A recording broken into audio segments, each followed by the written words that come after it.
Movie की शुरुआत हुई एक लैब को दिखाने से, जहाँ एक इन्फेक्शन की वजह से बहुत सारे लोग मारे गए थे। कुछ छिपकलियाँ भी थी जो उस इन्फेक्शन की वजह से मरकर दोबारा जिंदा हो रही थी। इस लैब में एक डॉक्टर भी था जो अपनी बेहोश बेटी को इंजेक्शन देने जा रहा था, जो उसने अपने एक्सपेरिमेंट से बनाया था। इससे पहले वो ऐसा कर पाता, यहाँ एक औरत अपने कुछ साथियों के साथ आ जाती है और उस डॉक्टर साइंटिस्ट को ऐसा करने से मना करती है। फिर कहने लगी कि आप एक्सपेरिमेंट की वजह से बहुत सारे लोग मारे जा रहे हैं, ये इन्फेक्शन आपके एक्सपेरिमेंट की वजह से बढ़ता जा रहा है, तो आप अपनी बेटी को भी सुकून से मरने दीजिए। तब डॉक्टर कहता है कि इस बार मैं अपने एक्सपेरिमेंट में पास हो गया हूँ, मैंने एक कामयाब फॉर्मूला बना लिया है, इसलिए मैं अब पीछे नहीं हट सकता। ये बोलकर वो अपनी बेटी को इंजेक्शन जैसे लगाने लगा। उस औरत का साथी ऑफिसर डॉक्टर को शूट कर देता है, जिससे वो जख्मी होकर नीचे गिर जाता है। अचानक ही पूरी बिल्डिंग बुरी तरह से हिलने लगी। इन्होंने जब बाहर देखा तो काफी बड़ा अर्थक्वेक जल्जला आ गया था, जिससे बिल्डिंग्स टूट टूट कर गिर रही थी और अब अचानक इनकी बिल्डिंग भी गिरकर तबाह हो गई। हर चीज तहस नहस हो जाती है। कहानी अब आ जाती है 3 साल के बाद, जहाँ उस अर्थक्वेक की वजह से शहर का बदतर हाल हो चुका था। कुछ भी नहीं बचा, न खाने के लिए कोई चीज और न ही पीने के लिए साफ पानी। इसीलिए सब लोग इस तबाह हुई जगह को बैडलैंड कहते हैं। यहाँ एक लड़का शिकार करने आता है जिसका नाम जीवन था। उसे सामने एक मगरमच्छ दिखता है, इसलिए जीवन तीर निकाल कर उसमें आग लगाकर मगरमच्छ पर निशाना लगाता है, जो बिल्कुल ठीक उसके सर पर लगा। लेकिन इससे मगरमच्छ को कुछ असर नहीं हुआ और अब वो तेजी से जीवन की तरफ हमला करने के लिए बढ़ने लगता है। तो अब जीवन गाड़ी में छुपकर अपनी जान बचाने लगता है, पर मगरमच्छ भी अंदर घुसने की कोशिश करने लगता है। इससे पहले वो जीवन को अपना शिकार बनाता, नामसन नाम का एक आदमी आकर मगरमच्छ को खींचकर बाहर निकालता है। उसे अपने हथियार से मार मार कर 2 हिस्से कर देता है, जिससे जीवन की जान बच जाती है। अब पता चला कि जीवन और नामसन तबाही के बाद से एक साथ रहते हैं। इस खराब सूरत हाल में ये दोनों शिकार करके ही अपने और दूसरों के खाने का इंतजाम करते हैं, जिस वजह से इनका नाम बैडलैंड हंटर्स पड़ जाता है। बस्ती में कई सारे लोग रह रहे थे जो खुद ही पानी को साफ करके पीने के काबिल बनाते हैं। इन्हीं में एक लड़की जिसका नाम ली था, वो अपनी दादी के साथ रहती थी। अब नामसन मगरमच्छ को काट कर उसका गोश्त लोगों को दे रहा था, जिसके बदले वो पैसे नहीं बल्कि पानी या कोई दूसरी चीज लेता है, क्योंकि इस दौर में पैसों की कोई अहमियत नहीं थी। ली स्केच बनाने में काफी माहिर थी। यहाँ वो नामसन के लिए एक स्केच बनाकर लाई हुई थी जो उसे बहुत पसंद आता है, इसलिए वो ली को काफी बड़ा गोश्त का टुकड़ा देता है। तभी यहाँ गाड़ी में बैठकर गुंडे आ जाते हैं, जो कुछ लोगों को अपने साथ ले जाने के लिए आए थे। वो जैसे ली को देखते हैं उसे भी जबरदस्ती अपने साथ ले जाने की कोशिश करते हैं, जो देखकर जीवन उन्हें सबक सिखाने के लिए मारता है, पर वो काफी ज्यादा थी तो जीवन को पकड़ के उसे ही मारने लगती है। तो इसीलिए नामसन उन गुंडों से लड़ता है और क्योंकि काफी बहादुर था तो अकेला ही सब पर भारी पड़ता है, उठा उठा कर सबको पटक के मारता है। फिर गुंडे को कहता है कि जाकर अपने बॉस को कह देना कि इस इलाके में होशियारी नहीं करनी, ये इलाका नामसन का है, समझे। अब नामसन नाम सुनकर वो सारे गुंडे फौरन यहाँ से भाग निकलते हैं, जिसके बाद ली भी अपनी दादी को लेकर घर चली जाती है। थोड़ी देर बाद जब नामसन और जीवन भी वापस जाने लगे तो वो ली के घर के पास कुछ लोगों को जमा देखते हैं, जो देखकर फौरन ली के पास जाने लगे कि आखिर बात क्या है। दरअसल यहाँ एक औरत अपने कुछ साथियों के साथ आई हुई थी, जो खुद को टीचर बताती है। वो ली और उसकी दादी को लेने के लिए आई होती है। फिर बताने लगी कि गवर्नमेंट ने एक बिल्डिंग के अंदर लोगों के रहने खाने पीने का इंतजाम किया है। सबसे बड़ी बात, वहाँ पर साफ पानी भी है। हमें ये हुक्म मिला है कि नौजवान बच्चों को उनके मॉम डैड के साथ वहाँ लाया जाए, ताकि इंसानों की जवान नस्ल को बचाया जा सके। नामसन कहता है कि अगर साफ पानी है तो गुंडे भी तो हमला करते होंगे ना। तब वो औरत जवाब देती है कि उनको रोकने के लिए हमने बाहर सिपाही लगाए हुए हैं, तो कोई भी गुंडा उस बिल्डिंग में नहीं घुस सकता। हम वहाँ बच्चों को पढ़ाते जबकि उनकी मॉम डैड को काम देते हैं, और अगर कोई बूढ़ा हो तो उनका अच्छे से इलाज किया जाता है। अब ली टीचर से पूछती है क्या हम इन दोनों इन्हीं नामसन और जीवन को भी ले जा सकते हैं अपने साथ। टीचर ने जवाब दिया बिल्कुल नहीं, क्योंकि ये तुम्हारी फैमिली की नहीं है ना, इसी वजह से हमें सिर्फ फैमिली के लोगों को ही ले जाना है। नामसन ली को कहता है बेफिक्र रहो बेटा, हम तुमसे मिलने आते रहेंगे, तुम्हें वहाँ जाना चाहिए तो जाओ। तो जिसके बाद वो अपनी दादी को लेकर उन लोगों के साथ निकल जाती है। इन लोगों ने ली के अलावा और भी कई सारे बच्चों और उनकी मॉम डैड को चुना था। चलते चलते इन्हें रात हो गई। यहाँ ली की दोस्त भी थी, जिसके बाद जीवन नामसन दोनों शिकार करने के लिए बाहर चले जाते हैं। उधर पैदल चलने की वजह से ली की दादी काफी थक गई थी। उनके अलावा एक और बूढ़ा आदमी भी था। इन दोनों की हालत खराब हो जाती है, इसलिए टीचर कहती है कि आप दोनों को तो डॉक्टर की देखभाल की जरूरत है। कुछ दूरी के फासले पर हमारा एक मेडिकल कैंप है, आप हमारे साथियों के साथ वहाँ जाओ और आराम से रहो, आपका बहुत अच्छा इलाज किया जाएगा, बाकी आप दोनों को कल बुला लिया जाएगा। पर ली अपनी दादी के बगैर जाने से मना कर देती है। दादी उसे कहती है कि बेटी मैं कल आ जाऊंगी तो तुम जाओ इन लोगों के साथ, तो इसीलिए उसे मानना पड़ता है। दोनों बूढ़े लोगों को टीचर के लोगं के साथ भेज दिया गया, जबकि ली बाकियों के साथ आगे बढ़ जाती है। लेकिन कुछ दूर ले जाने पर ली की दादी और बूढ़े आदमी को वो लोग जान से मार डालते हैं। इसी बीच इत्तेफाक से यहाँ नामसन और जीवन भी शिकार के लिए आ जाते हैं। वो इन लोगों को ली की दादी को मारता हुआ देख लेते हैं। तब जीवन आगे बढ़ा उन्हें रोकने के लिए, पर वो उसी पर ही गोलियां चलाने लगते हैं। इसलिए अब नामसन उन सबको मार डालता है, पर वो मरे हुए लोग उठकर फिर से लड़ने लगते हैं, जिससे दोनों को हैरत हुई। पर इससे पहले वो लोग इन्हें मारते, एक लड़की आकर इनकी जान बचाती है। वो उन लोगों से लड़कर उनकी सर काट डालती है, तब जाकर वो मारे जाते हैं। पता चला कि वो लड़की एक फोर्स ऑफिसर है। इन्हें बताती है कि इन लोगों को सर काट के ही मारा जा सकता है, इसके अलावा इन्हें किसी भी तरीके से नहीं मार सकते। नामसन कहता है क्यों, आखिर क्या है ये लोग। इस पर फोर्स ऑफिसर बताना शुरू करती है कि जाहिर है अर्थक्वेक के बाद हालात बहुत ज्यादा खराब हो गए थे। उस दौरान मुझे और मेरे साथियों को एक बिल्डिंग मिली जो उस वक्त ठीक ठाक थी, यानी यहाँ कुछ लोग भी रह रहे थे और पीने के लिए इनके पास पानी भी था, तो इसलिए हम भी इस बिल्डिंग में रहने लगे। सब लोगों की हिफाजत भी की। इसी बीच वहाँ एक साइंटिस्ट डॉक्टर आया, और क्योंकि ये इकलौता डॉक्टर बचा था तो सबकी मदद कर सकता था। ये सोचकर उसे हमने अपने साथ रहने दिया। और ये साइंटिस्ट डॉक्टर और कोई नहीं बल्कि शुरुआत वाला है। वो कहती है और हमारी सबसे बड़ी गलती ये थी कि हमने उस साइंटिस्ट डॉक्टर पर भरोसा किया। जब से वो बिल्डिंग में आया था वहाँ के बच्चे एक एक करके गायब होने लगे। हमें पता था कि डॉक्टर का ही काम है, न जाने वो उनके साथ क्या करता था, और इसमें मेरा सीनियर ऑफिसर भी उसका साथ दे रहा था। पर जब मुझसे रहा नहीं गया तो मैंने डॉक्टर के पास जाकर उससे बच्चों के बारे में पूछ ही लिया। तब मेरे सीनियर ऑफिसर ने बताया कि डॉक्टर हमारी भलाई के लिए काम कर रहा है। फिर डॉक्टर मुझे समझाने लगा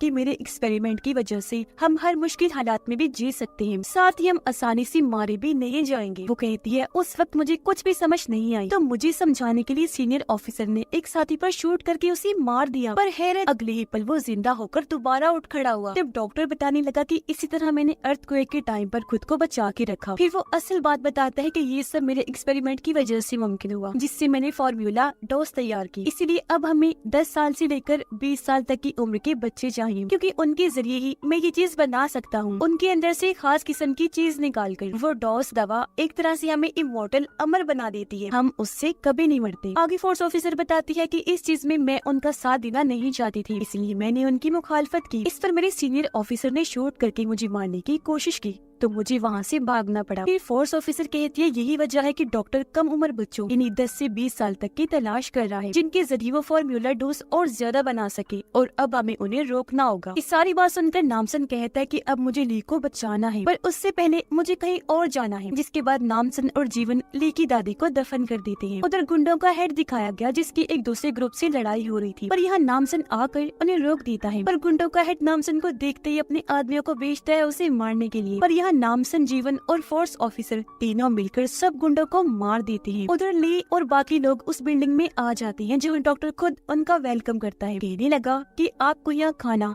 साफ पानी और आपके बच्चों की अच्छी तरबियत के लिए हर सहूलत मिलेगी, ताकि हम अच्छे फ्यूचर मुस्तकबिल की तैयारी कर पाएं। यहाँ सभी बच्चों को पीने के लिए साफ पानी की बोतलें दी जाती हैं, जिसे ली अभी नहीं पीती लेकिन अपने पास रख लेती है। जिसके बाद सबको अंदर भेज दिया गया। ये भी बता दिया जाता है कि बच्चों को अलग और उनके मॉम डैड को अलग फ्लोर पर रखा जाएगा, ताकि बच्चे पढ़ाई पर ध्यान दे पाए। लेकिन हाँ, कभी कभी मीटिंग्स रखी जाएंगी जिनमें बच्चे अपने माँ बाप से मिल पाएंगे। अब सारे माँ बाप को वहाँ से अलग फ्लोर पर ले जाया गया, जहाँ इन्हें पानी को साफ करने का काम करना पड़ता है। दरअसल यहाँ एक असूल बनाया गया था, जिसके बच्चे अच्छे नंबर लेकर आएंगे उनके मॉम डैड को अच्छा खाना पीना दिया जाएगा, रहने के लिए काफी सहूलियात मिलेंगी, साथ ही उन्हें काम भी नहीं करना पड़ेगा। और इसी तरह यहाँ का निजाम चल रहा था, जो खुद इस डॉक्टर ने ही बनाया था। अब ली और उसकी दोस्त को एक क्लास में लेकर जाते हैं, जहाँ दोनों ये देखकर काफी हैरान रह जाती हैं कि बच्चे कोई हरकत नहीं कर रहे, साथ ही उनके गलों पर पट्टी की हुई है। डॉक्टर सीनियर ऑफिसर को डोज का भरा हुआ इंजेक्शन देता है ताकि वो जिंदा रह सके। असल में ये फॉर्मूला डोज एक तरह का वायरस था, जो इंसानों को जिंदगी तो देता है पर अंदर से उन्हें जानवर भी बना देता है। उधर नामसन बाकी गुंडों के साथ साथ उनकी हेड को भी बंदी बना लेता है। फिर वो हेड से साफ पानी के बारे में पूछने लगता है। तब हेड बताता है कि ये पानी और खाने की चीजें हमें एक बिल्डिंग से मिली है, हम उनके कहे मुताबिक लोगों को उनके पास लेकर जाते हैं, जिसके बदले हमें ये सब मिलता रहता है। मगर आजकल वो लोग बच्चों की मांगे ज्यादा कर रहे हैं, इसलिए उस दिन मेरे लोग तुम्हारे एरिया में आए थे ताकि बच्चों को अपने साथ ले जा सके। ये सुनकर नामसन उसे कहता है कि तुम कल हमें भी उस बिल्डिंग में लेकर जाओगे, समझे? जो कहकर वो गुंडों के हेड को जोर से मुक्का मार कर बेहोश कर देता है। उधर डॉक्टर खुद लेकी क्लास में आकर कहता है, बच्चों तुम ही हमारे मुल्क का फ्यूचर हो, आपको जो पानी दिया गया है उसे पूरा पी लीजिएगा और खाना भी खा लेना। फिर वो बताता है कि मैं एक ऐसी फार्मूला पर काम कर रहा हूँ जिससे सालों तक इंसानों को खाने और पानी की जरूरत पड़े ही ना। अब जब तक हम वो फार्मूला तैयार कर रहे हैं तब तक आप ये साफ पानी पीते रहें। अब यहाँ डॉक्टर से ये सवाल पूछती है कि आप लोगों के पास इतना सारा खाना और पानी पानी है, तो फिर आप ये सब हम बच्चों को ही क्यों दे रहे हो? बाहर भूख प्यास से इतने लोग मर रहे हैं, ये सब आप उन्हें क्यों नहीं देते? जिस पर जवाब टीचर ने दिया, कहती है इसलिए क्योंकि डॉक्टर ने तुम लोगों को चुना है। असल में उन्होंने अर्थक्वेक में अपनी बेटी को खो दिया था, इसलिए उन्होंने अब हमारे फ्यूचर इन्हीं तुम लोगों को तैयार करने का फैसला किया है। अब यहाँ डॉक्टर ली की दोस्त से पूछता है, क्या तुम हमारे एक्सपेरिमेंट का हिस्सा बनोगी? जिस पर वो मान गई। ली कोई जुआ की जांच पड़ताल करने के लिए अपने कमरे से निकल जाती है। ली की दोस्त के मॉम डैड अपनी बेटी से मिलने की जिद करते हैं। डॉक्टर उन्हें पहले तो मना करता है, लेकिन जब वो नहीं सुनते तो डॉक्टर खुद उन्हें मिलवाने के लिए लैब में लेकर जाता है, जहाँ उसने ली की दोस्त के साथ कुछ एक्सपेरिमेंट करना शुरू कर दिए थे। वो बेहोश पड़ी हुई थी। ऐसी हालत देखकर उसकी मॉम डैड डॉक्टर से पूछते हैं कि ये तुमने क्या हाल कर दिया इसका? तब डॉक्टर बताता है, जानते हो ये हम क्यों कर रहे हैं? क्योंकि इन बच्चों के गले से हमें एक खास लिक्विड मिलता है जो बढ़ती उम्र के साथ खत्म हो जाता है, तो इस उम्र में हमें वो लिक्विड निकालना पड़ता है, जिसकी मदद से मैंने ऐसा फॉर्मूला क्योर बनाया है जिससे कोई भी इंसान इमॉर्टल हो सकता है। इसी क्योर की मदद से मैंने अपनी बेटी को जिंदा रखा हुआ है। जो कहकर वो उन्हें अपनी बेटी दिखाता है, जिसके जिस्म का बस ऊपर वाला हिस्सा ही बचा था। ऐसी हालत होने के बाद भी उसका दिल धड़क रहा था। अब उसकी हालत देखकर उस लड़की के मॉम डैड काफी घबरा गई। वो अपनी बेटी को जगाने के लिए उसे हाथ लगा देती है, जो करने से उन्हें डॉक्टर ने मना किया था। ऐसा होते ही उसके मुंह से झाग निकलने लगी, वो तड़पने लगती है और इस तरह उसकी मौत हो जाती है। ये देखकर उसकी मॉम डैड काफी दुखी हो गई और अब खुद डॉक्टर भी काफी घबरा गया। अब वो उसके मॉम डैड पर भी हमला करके उन्हें मार डालता है। यहाँ पर ली भी छुपी हुई थी। फिर वो वहाँ ली को भी देख लेता है, काफी खुश हो गया क्योंकि अब ली ही उसकी आखिरी उम्मीद बची थी। वो उसे भी जबरदस्ती पकड़ के उस मशीन में जकड़ देता है जो उसकी गर्दन से पानी निकालेगी।